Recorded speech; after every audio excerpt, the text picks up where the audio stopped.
Good Yontiv, good Yontiv. Today is Yud Beis Tammuz. Today is the day that every single Jew on planet Earth should be celebrating, because it's not just a holiday for the liberation of the previous Chabad Rebbe, Rabbi Yosef Yitzchak. His liberation resulted in the continuity of Yiddishkeit throughout the USSR and eventually in America, and made Judaism accessible the way it is today, undeniably through his perseverance. So let me give you some background. In 1927, the Efsektia, which was the Jewish part of the Communist Party, along with the NKVD, KGB, GPO, whatever, I had all these different names. Basically, the Russian Secret Service, the Soviet cops came in and arrested the previous Chabad Rebbe, Yosef Yitzchak, in his home in Leningrad and St. Petersburg on Machavaya 22, which was the address of the home. And that was on the 15th day of the month of Sivan, right after Shavuos, and he was sentenced to death.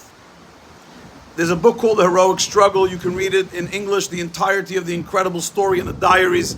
But the bottom line is, through incredible intervention coming from the United States and from Latvia and other places, on the 3rd of Tammuz, 1927, the death sentence was commuted.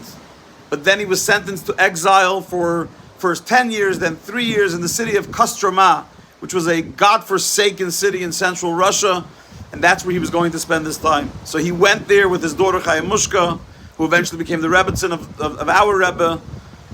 And on the 12th of Tammuz, he was notified, again through incredible intervention coming from German doctors and Latvian statesmen, he was notified that he's going to be free.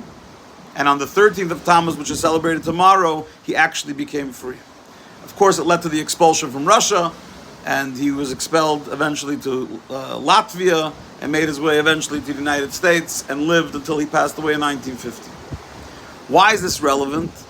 Because what was unique about his liberation was that it was incredible. It was a miracle, undeniably. No one was freed from a death sentence and an exile sentence under the communist regime. Nobody got that.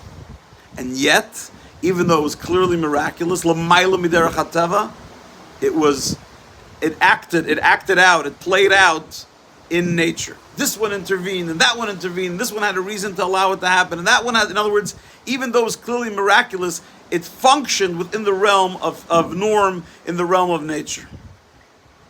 Incredible mimer of the Rebbe, again from 1958, Mimona, Afar Yaakov. The Rebbe addresses this point where nature and supernatural come together, and he quotes the verse in Yeshaya and Isaiah. Ochein ata kel mistater. Indeed, ata, you, the essence of God, not Yudke Vavke, not Elokim, not Kel, not Adoshem, not any of God's other names. Ata, you yourself, the essence of God, is Kel mistater. Sometimes is revealed in the mistater, in the Helen Vehester, in the concealment. So in nature, sometimes you find the greatest revelation of God's miracles. We Chassidim have a song, Oh, hey, ata kel mistater. Right? It's the novelty.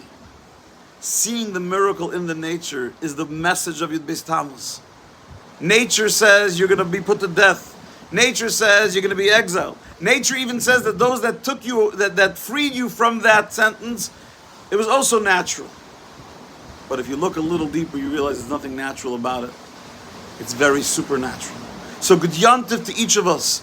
A Yontiv that happened in 1927 reverberates till today, because we're celebrating in our lives the recognition that God does miracles within our most mundane, most natural part of our life. So celebrate, say l'chaim, and internalize the message of the day. Good Yontiv.